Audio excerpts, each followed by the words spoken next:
Hello, everyone. Welcome to Tianjin University Ambassador Talks. My name is timothyjhutagaol. I'm an admission promotion ambassador of Tianjin University. And previously, we have talked with a current student from this major, and we are right now accompanied by the alumni from the major of teaching Chinese to speakers of other languages. And we have been accompanied by our recent master alumni. Please welcome Dominika. Hello, Dominika. Hi, hello, everyone. Yes, it is very nice to meet you, and I am very excited that we can talk here today to share about your experience. Yeah, and how do you do today? I'm great, thank you. How about you? How are you doing? Yes, I am very great, and I can't but admire that your English accent is actually very good. Yeah, Thank you. certainly. So Have you ever like visit UK, maybe like learning their accents? I have visited UK. That's Oh, true. Actually, I visited like a few times, yeah. but I didn't live there or something like that. Oh, yeah. I just love English, and I just keep on watching lots of English TV series and the stuff. So maybe that's because of that thing. Yeah, I just because love languages. yeah, it's certainly better than mine. I mean, I also watch other movies, but mostly, like American movies. Yeah, I think I should learn to be, better English accent, but it's okay. At least, No, yeah, no worries. Yes, the most important thing is that we can communicate, that I can yes, understand you, you can understand me, right? So this is the very important thing. An accent, that's just a tiny piece of the whole thing as the language is. So no worries. yeah, of course. Okay, so I forgot to ask the first question. So, this is your first time at Tianjin University Ambassador Talk. So, would you mind give your brief introduction about yourself? Of course. So my name is Dominika. I come from Poland, and actually I live in China. I moved to Yeah. China like 5 years ago. Yes, I moved to China 5 years ago, and I studied at Tianjin University, teaching Chinese to speakers of other languages. Yeah. And then I stayed in China. I live here, I work here. I'm the teacher of English and Chinese, but Yeah. I don't like calling myself being a teacher. I'd rather call myself, some kind of language coach, teaching coach, Yeah. or learning coach, because I was involved in teaching foreign languages like English or Chinese, but I was also involved in teaching teachers, teaching teachers how to teach. And I'm also a blog owner and a content creator. So I use the blog to introduce China and Chinese culture and Chinese language to some Polish readers. So I'm a bit of mix of everything, but I'm passionate about foreign languages, English and Chinese. And that's who I am. Yeah, of course. I have seen your blog and it's in Polish language, so I just translated. Yeah. But it is very detailed how you describe like China is like this, the app or the living in China is like this. And I will share to the viewers in the description below about your link of your blog so they can see, how is your experience and everything. And I wonder that since you have moved to Tianjin University and studied there, how do you know about Tianjin University at first? Well, so to be honest, I got to know about Tianjin first, about the city. I visited the city a few years ago and I fell in love with it. I did like it. And then that was during my gap year, after my undergraduate studies, after completing my undergraduate studies, and I was about to start or to choose my postgraduate studies. So then I went to China. I visited Tianjin and I was like, oh, I really like the city. There must be some kind of university there, right? So I did some research on the internet and I found out that Tianjin University is one of the most popular universities in China. Yeah. And I was like, all right, let's try to apply to study there. Combining two great things, studying Chinese, living in Tianjin, living in China. Why not? So that's how I found about Tianjin University. Yeah, of course. It's very interesting that that you have interest, a very big interest in Chinese language. But I have seen your profile at the social media that I see that you completed your bachelor in Slonsky and your postgraduate degree as well. How do you get interested in this Chinese language at first? I'm curious about that. Well, that's a good question because, to be honest, I was supposed to study stomatology. I was about to be a dentist. Oh, okay. And then, yes, so totally different major, Yeah. And then I was like, no, but I don't want to do this. I want to follow my heart. I want to learn languages. Yeah. Because I love English. I loved learning English when I was younger. Still love doing it. And I was like, so, all right, I'm going to choose English as my major. But English, it wasn't enough for me. I wanted to choose something challenging. And, there are too many English speakers. English is really important. It's lingua franca, right? But I was like, it's too easy. And there are too many English teachers and translators. I'm going to choose some other language. And you can believe it or not, but at the very beginning, when I was trying to decide what I want to study in Poland, back in Poland, I was like, all right, so I'm going to choose English, and I chose 3 different languages. So it was Swedish, Dutch, and Chinese. Okay. Yeah. And I knew nothing about Chinese. Trust me. I knew nothing about Chinese. I knew nothing about China. And I was like, all right. So I was enrolled.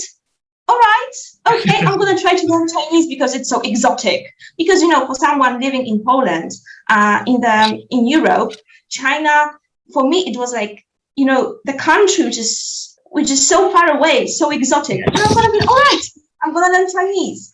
And then I started to learn it, and I found out that I love it.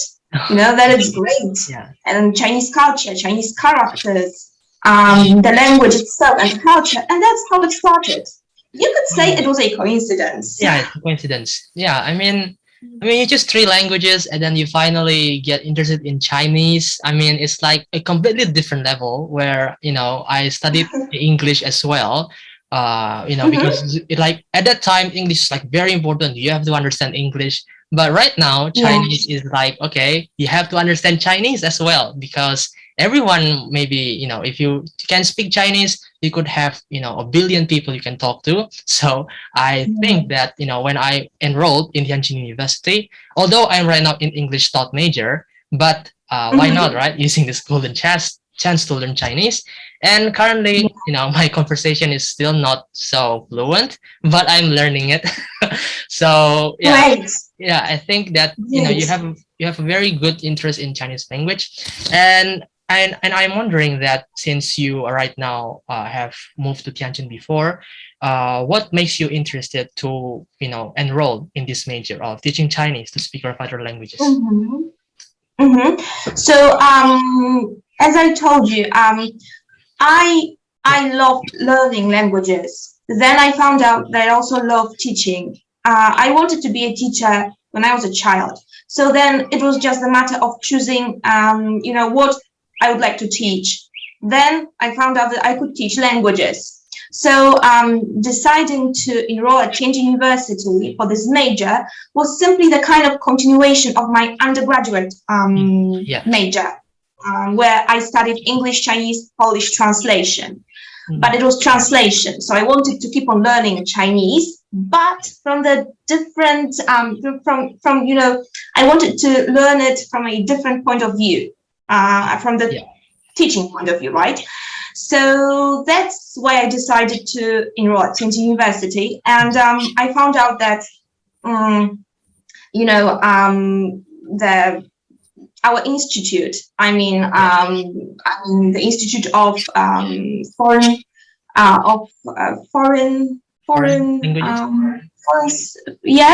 the Institute International, God, what is called? Confucius, Hanpan? I don't know. No, international, wait, our institute at Tianjin University, right? Yeah. Sorry, our institute at Tianjin University, that it's really famous for the major. So that's why I chose Tianjin University and this major particularly because I think it's a great opportunity. And yes, and you mentioned Confucius Institute. I was also awarded the scholarship. So that's why all things combined together. Yeah, so previously, before you came to China, do you have learned Chinese before you came to China? Yes, I had. I had learned it for 3 years, but I found out that it wasn't enough. When I first went to China, I was like, I could understand nothing. I could understand nothing. I found out that the language that we learned during the classes in Poland was so much different, from the language that is being used here. So yeah, of course, because it's very important for you to have the immersive environment, like every people talk to that, how you can learn language close to how you can understand the native speakers speak it. And currently I'm studying online, so I did kind of hear Chinese people, especially from Tianjin, for example, my lecturers speaking Chinese. I couldn't understand them because their dialect or what affected that they could speak like that is just feel like frustrated, something like, okay, I'm right now still learning Chinese for about 14 or 15 months. Like I'm still kind of dependent on standard Chinese, like how the computer or the people teacher speaking it. So how do you, like experience that? Like, do you like learning and adapting to their dialect, how they're speaking it in China? Well, yes, kind of yes, because when you live in that language environment and you hear the language that is being used all the time, it's not learning, to be honest. It's acquisition, right? It's all about learning the language like a child. So it's much easier, and it happens kind of naturally, right? That you just hear and you start to repeat some phrases or the accent that the people use, because we know that each and every city in China have different accents. So yes, but I think that two things must be combined as far as learning Chinese is concerned. I mean, trying to listen and to learn 普通话, right? The official version, the version that we hear during the exams, like HHK, or the official version, the pretty one. But then we need to learn, or at least try to get used to the accent of the place that we live in, as far as China is concerned. Yeah, because Chinese has a different dialect, and if you go to different region, you could hear different ways of how they speak it. Yes. I was really surprised because I live in Tangshan. Tangshan is not far away from Tianjin. Actually, it's like 100 kilometers or something from Tianjin. When you take Gaotie, there's super fast speed train. It's like 30 minutes. But so of course the dialect in Tangshan and in Tianjin, these are two different dialects. All right, but it was at the very beginning, it was kind of surprising for me. But all right, I could handle it. But then when I started to live in Tangshan, I found out that each district, I mean the same city but different district, they all have their own dialects. All right, wait, let's keep on learning. Okay, okay, I think I will face that in the future. I mean, for right now, I did some last time contact, like telephone call with my lecturer. My experience was that when I heard him speaking, at the beginning I could understand him, but at the middle the dialect comes up and then I couldn't understand anything. But at the end they concluded it, so okay, I understand genuinely. Yes, it's all because of that. And they speak it quite fast speed, and then I think it's a process for me to learn again, although I have learned so much. So baby steps. These are baby steps, so just take your time.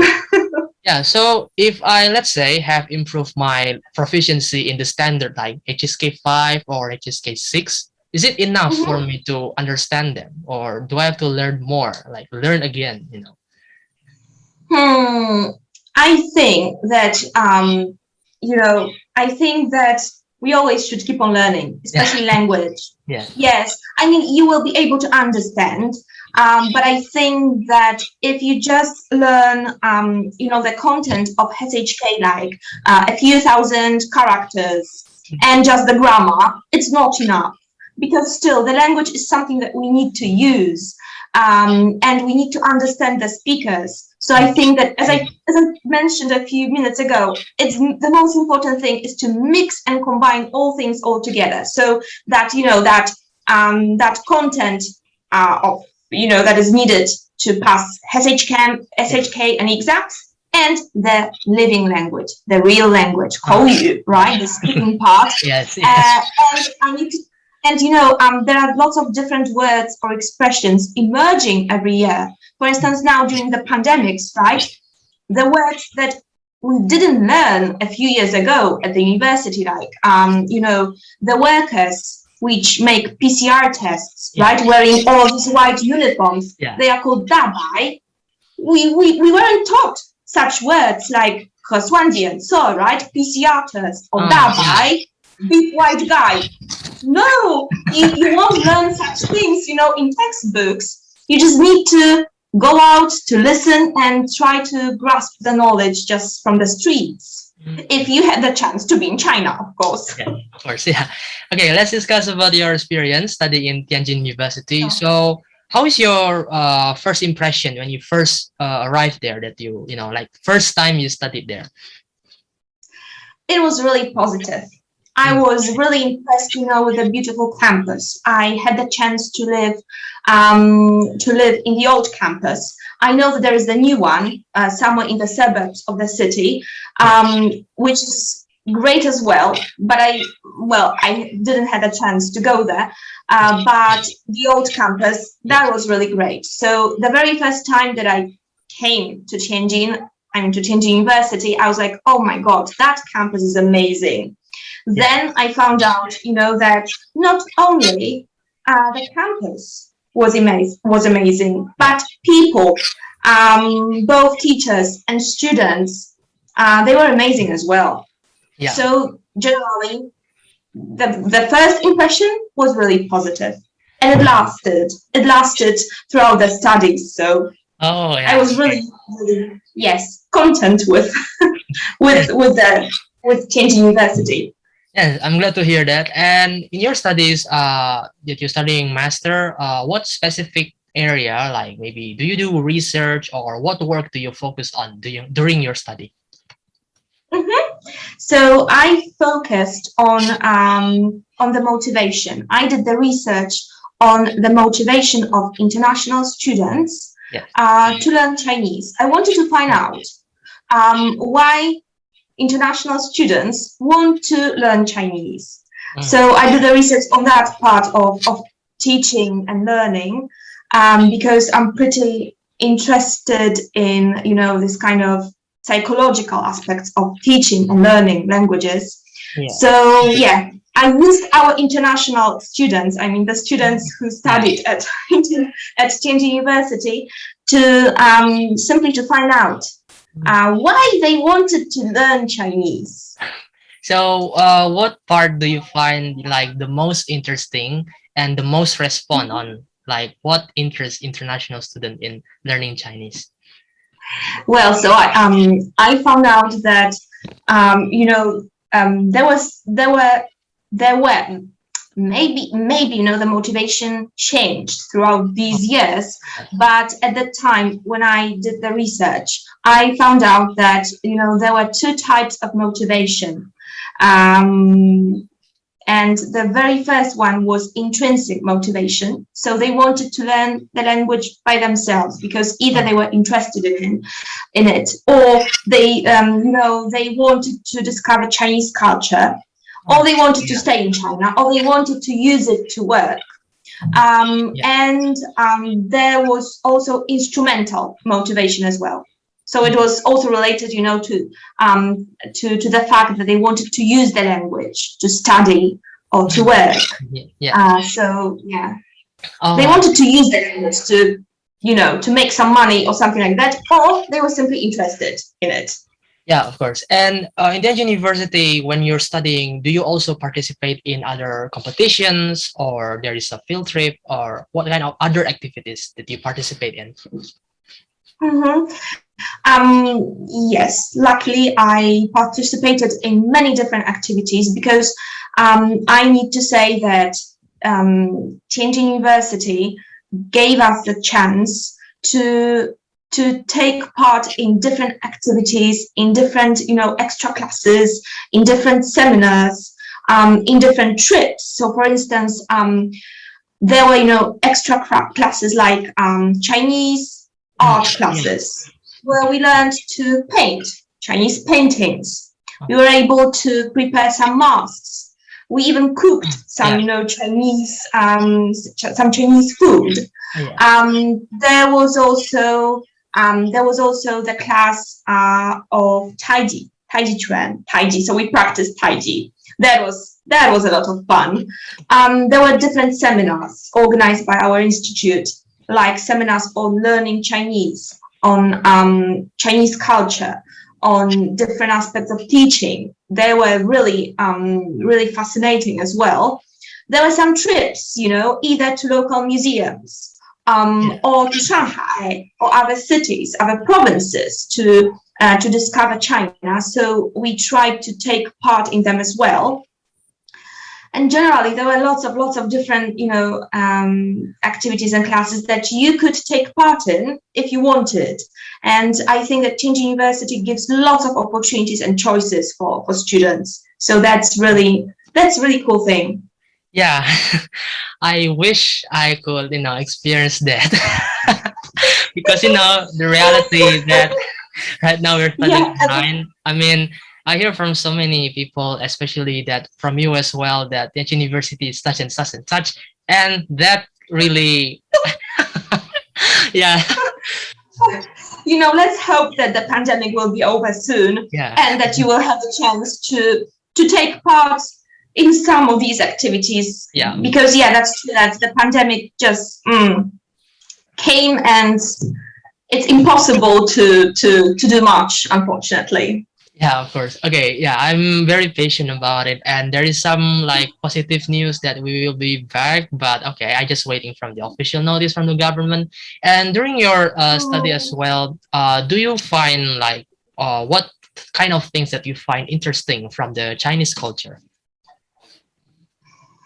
I think what kind of thing? I think that I found a lot of interesting things. I mean, as far as calligraphy is concerned, we did have a chance to learn how to write characters, right? To experience the calligraphy thing, and I was impressed how complicated it is, because it's that really impressed me and surprised me, because I thought that it's so simple to take the brush, and to write some characters, but then we found out that it's really not, that you need to take the brush, to hold it properly, so on and so forth. So and I think, the Chinese culture is so vast, and there are so many different aspects of it, that there are many things surprising or impressive. So Chinese calligraphy, things related to Chinese food, cuisine, right? The fact that we had the chance to try different Chinese dishes. I think it's the endless topic. Yeah, of course. And what experience that you gain from studying at Tianjin University that helps with your current career right now? So first of all, improving Chinese, and learning lots of useful things as far as teaching and being a good teacher is concerned. So this kind of knowledge related to the major. But apart from that, the fact that I had the chance to get to know Chinese culture on one hand, on the other hand, the fact that I had the chance to meet people from all over the world, that I had the chance to study in an international environment, which now helps me to work in an international environment. And I think that it helped me to get to know other cultures, and it helps you to understand other cultures and to be more open to other people. Yeah, okay. Yeah, that's very nice because, well, other than you go to China, have an experience and opportunity to learn Chinese language, you will gain so much endless experience. And I learned that, that even if you, let's say, know so much Chinese, there's so much like sectors that you didn't know that you can explore. And yeah, I can't wait to experience it directly. And currently in your career that you're now a language coach, right? Yeah. So back in the day when I was in primary school, that is my actually in the kindergarten, my first ever exposure to Chinese. At that time, I still remember I learned the colors in Chinese like 红色, 蓝色, 绿色, and other things. So that kind of interests me because the language is quite pictogramming, and like you have to draw it, and then you have to learn it in a certain way, the correct stroke. And when I was in primary school, I learned the formal education of Chinese language, but not really the basic like HSK or Hanpan or any other stuff. So we just like remembering vocabulary. So I remember that my teacher told me back in 2007, I think 2008, that if you want to be a Chinese teacher, you have to be able to remember 3,000 characters or words. Is that still true until now? I think that you could say that it's true. And generally it's said that in order to be able to communicate in Chinese and to read different articles or newspapers in Chinese, you're supposed to get to know 3,000 characters. Moreover, it's said that Chinese speakers, they usually should know at least 3,000 characters. Normally, they know around 6,000 characters. Sometimes sometimes this number is higher, sometimes it's smaller, but more or less, in order to be able to to communicate and to use the language without no problems, 3,000 is like the minimum. At that time, at that time I wasn't really understand. At that time I wasn't really understand because my teacher is actually native from China, like coming to work in Indonesia already for a long time.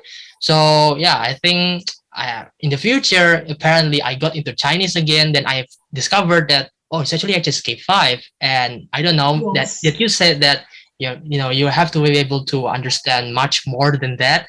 And as your experience right now as a language coach, you see us as an international student wanted to learn Chinese. What aspect that you think it will be, like interesting when we are trying to learn Chinese?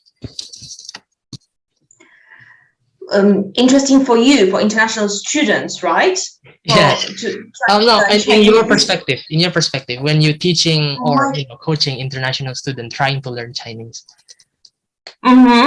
I think that the most important, the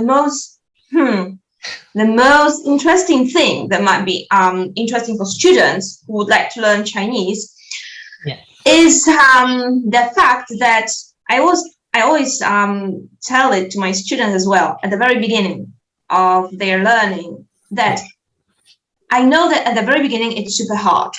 Especially for students from Europe, because the language family is totally different, and I know it's super hard because there are tones, there are characters. But trust me that if you go through that very beginning, that if you are determined enough to keep on learning, you will find out that Chinese is super simple.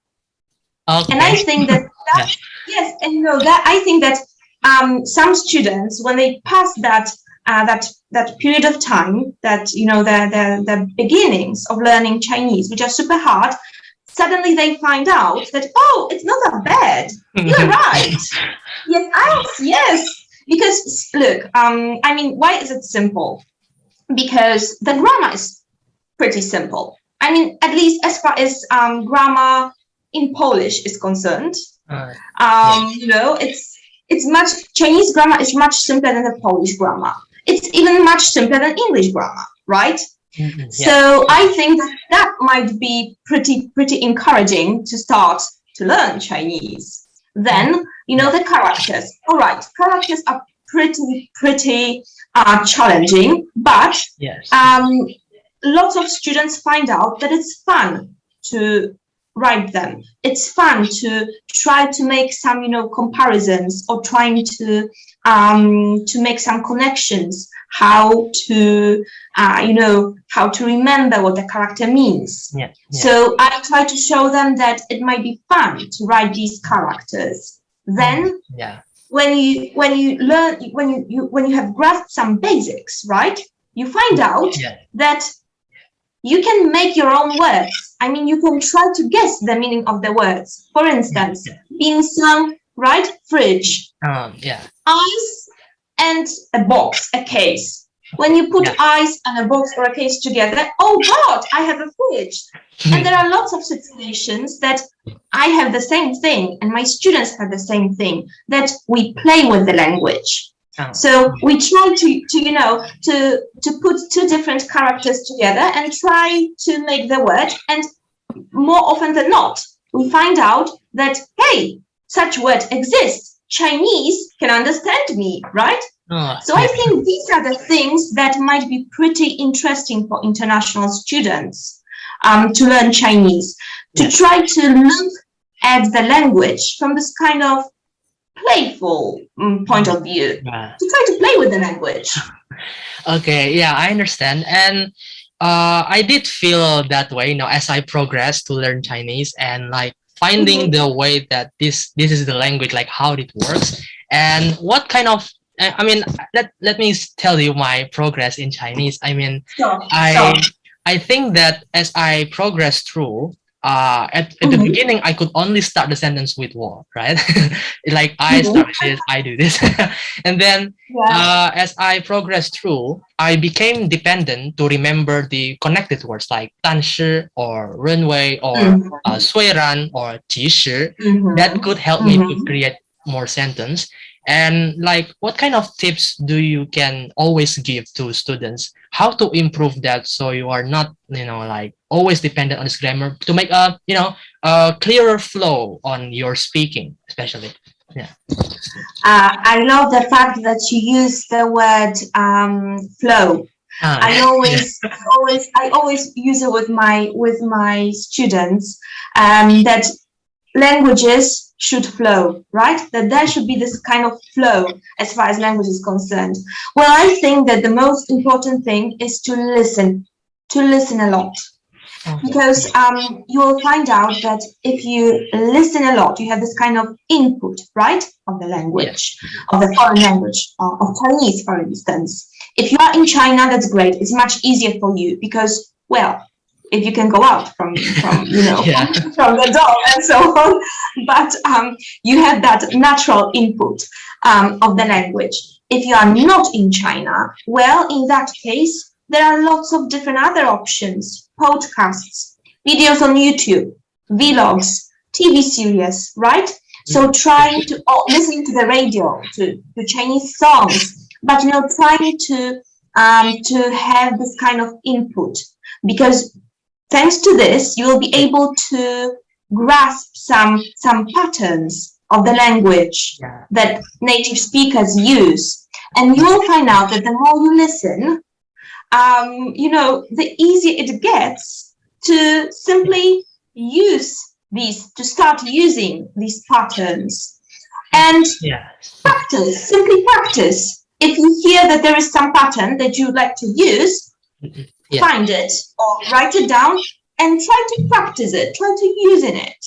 Oh, yes, of course. It's very analogy because when I was learning English at the time, believe me, when I was middle school, it may be at my stage right now when I'm learning Chinese, so I didn't understand anything. Like if they talk normally, I didn't understand them. But I watched really so many films and try to talk, and my grammar is still like so messy. I think I do it correctly, but it's just way too bad. You know, like I remember I wrote an essay of English in the structure that when I was in grade 7, sorry, middle school year 1, and yeah, it's very bad. I could laugh right now, like why the hell I do this kind of grammar thing, but yeah, it is true that you listen more, right? Okay, I will watch more Chinese input because I mean, what I You hate can't is go that out, right? yeah, Due to the pandemic. yes, what I hate, I mean, what I usually afraid of is that, you know, they speak very fast for me. Like right now at the stage where I see many YouTube videos. And Yeah. do you know Jesse Apple, the comedian from Boston? I think I will share to you later. Like, Sure, please do. yeah, he is a comedian from Boston living in China. So like I love the way he speaks. Like he didn't use any distinct dialect. So I like the way he speaks. But when I see another film or another movies or another channel, oh my god, they speak very differently. And it just makes my progress seems do I really learn Chinese? So yeah, I think your Yeah. input is very great. Yeah. But have you tried? I mean, thankfully, most of videos or TV series in Chinese, they do have subtitles, right? Yes. So it might be a bit easier when you use subtitles because if you can read Chinese characters, right? And I'm sure that you can. So you can try both listening and reading or following the subtitles, which might be a bit easier as well and pretty helpful. You can try it. You can find it out. And there are lots of different methods. But to be honest, we are all different, right? So we need to find what works best with us. Yeah. But I think that, trying to listen to that language and simply practicing, using it whenever you have a chance. Yeah, because right now I'm online studied, so I having a hard time to use the language. The only time I use the language is when I practice for HSK tests, right? Because this year I see. we have to practice for HSK and HSKK. We have to do that together.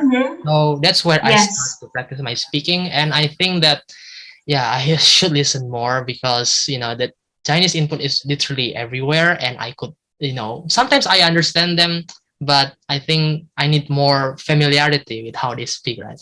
Yeah. Okay. So just give yourself time. Just give yourself time. It needs time. But that's great. That's great that that you practice a lot, and that that you need to practice, and that you do want to practice, because that's the only way that we can master some ability, because knowledge is simply a tool. I mean, language is simply a tool, right? It's simply something that we use. So yeah, of course, because currently I'm learning by myself because there's so many inputs in the internet, and I think my progress is quite improving, but yeah, I want to improve more. And like right now that you are a language coach, in the future, do you have like bigger dreams that you want to achieve? For example, you want to build a school or have an institution? Do you have plans on it? That's a good question, actually. Well, bigger dreams. I think that I would like to bigger dreams. That's a good question. I was thinking, about trying to master Chinese, trying to improve Chinese much better. Yes. So maybe I will think about studying PhD or something like that. But that's just a maybe. That might be this kind of bigger dream, and maybe keep on improving my blog as well. Try to get to more and more people. Try to let more and more people, Polish readers, because I write my blog in Polish for the time being, but maybe that bigger dream would include, using English or something, trying to get more people know about Chinese and Chinese culture, trying to discover the beauty of China. could you call it bigger dreams? Maybe goals. Goals, and just trying my best to do what I like. Yes, if you want to like invite more audience, especially from your own native country, to discover China more, more intensively through your writings or maybe videos or through your, what kind of creation you can make. I think it's very important, right? Because not many people that think that, okay, Chinese is very hard. Even right now, it's classified as tier 5. Like you have learned until you can do it. I mean, like years and years compared to another languages.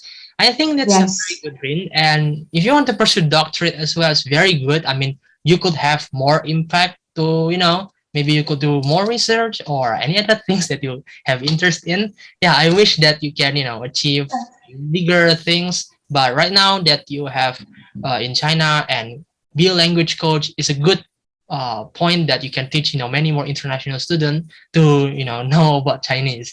Okay, so I'm interested to know that in this major, what kind of job prospect that you can reach in the career? So I think that, the very obvious one is being the teacher of Chinese, right? You can also use the knowledge of Chinese to be a translator. But I think that, as you mentioned at the very beginning of our talk, that Chinese is a very important language, and it's good to know Chinese. When you study this major and you improve your Chinese, you grasp some knowledge about, Chinese culture. When you have this kind of knowledge, you can learn some other skills, or you can take up some other course as well.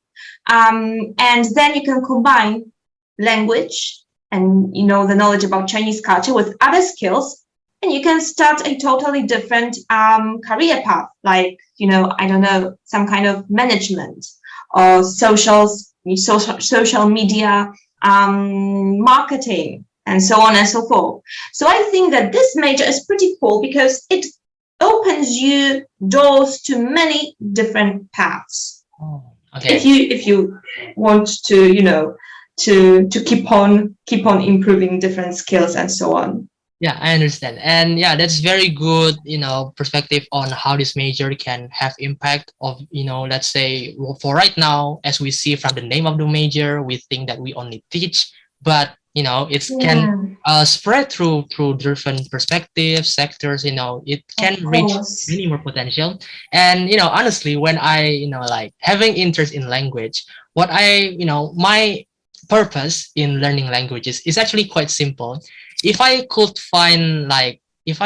make a humor, or I could recognize the humor from when people speak languages, I think that's fine for me. I think, okay, my language is very good. I mean, I do not need proficient, right? Yeah, enough, and it's up to me to improve it. Like, for example, I do not need to be more fluent. Like, for example, in English, I could read Shakespeare, understand Shakespeare, or Chinese, maybe I could understand Chinese classics, like the old poems from the dynasty period. It's too hard, but I just want to laugh at this. Do you know Harry Potter film? So in the middle school, I watched that. I didn't understand it unless I have subtitles. But at high school, I watched it again. I could laugh at it. Like, it's a relief that, okay, I could improve. And that's yes, you are so right. You are so right. I totally agree with you. That's that's the purpose of learning a certain language, to be able to use it and to communicate, right? And to laugh, to simply be able to communicate with other people from other languages. That's so true, because as you mentioned, that old literature or something. To be honest, I know that many Chinese, they do not understand that old Chinese, that old literature as well.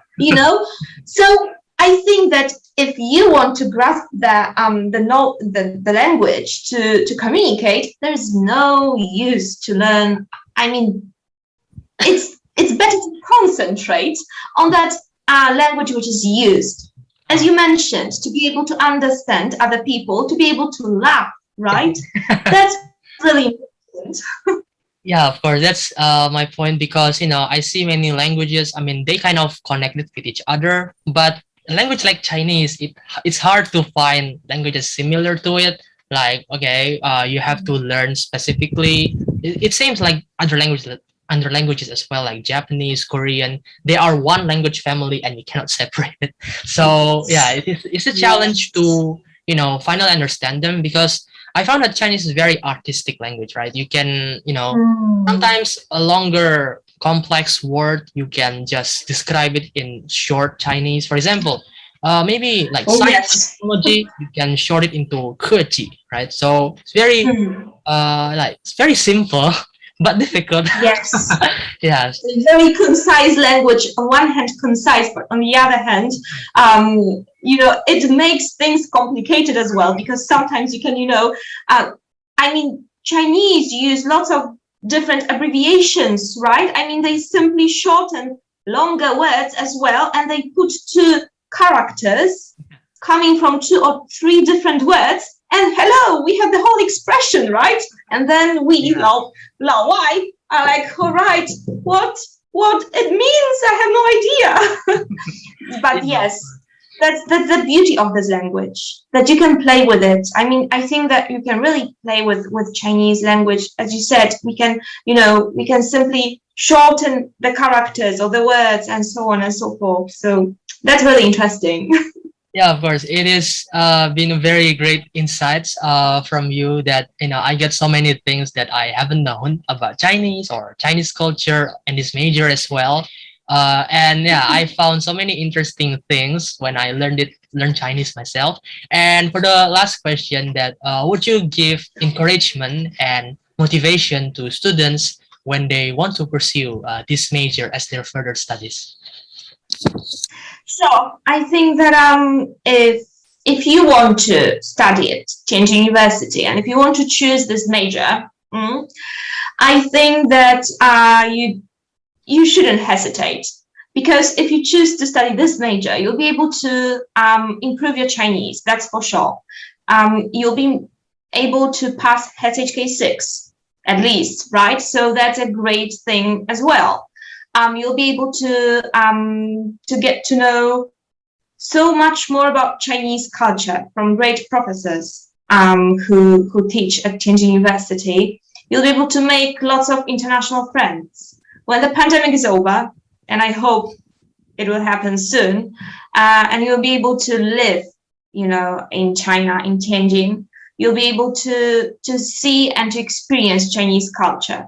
And I think that if you want to pursue your dreams, just do it. Just do it, because as the Chinese saying goes, 千里之行，始于足下, right? So a 1,000-mile journey begins with the first step. So the very first step is to decide that I want to study it. Then if you study it, just keep on step by step, baby steps, keep on, don't give up, and just have fun, simply. I think that, we can study different things while having this kind of playful attitude towards learning, towards studying, trying to look at the things from this kind of positive point of view, that it might be fun to learn, to prepare to exams, and so on and so forth. It all depends on the attitude. So I think it's really worth studying and having fun at the same time at Tianjin University. Yes, of course. Thank you so much, Dominika, for all the insights. Thank you. What you have shared with us today. Really open minds about this major and about Chinese language as a whole, and it really gives me new insight as well.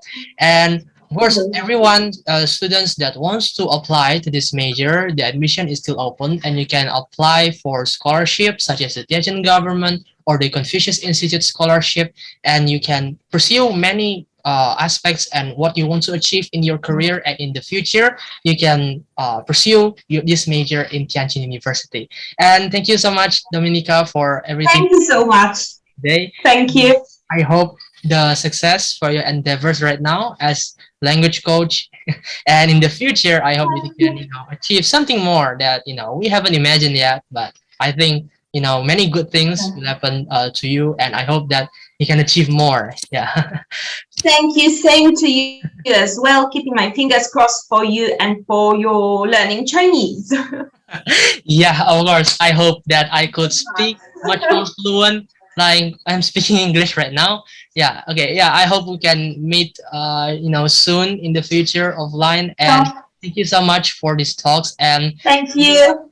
Everyone, if you like this channel, you can like, comment, and subscribe to this channel. And if you have any interesting content that you think I should make, you can put it in the comment below. And of course, you can see the blogs and the profile of our wonderful guest here, Dominika, in the description. And you can, contact her or to read her blogs more to know more about Chinese. Okay, thank you, everyone. Have a nice day. Bye-bye, everyone. Bye-bye.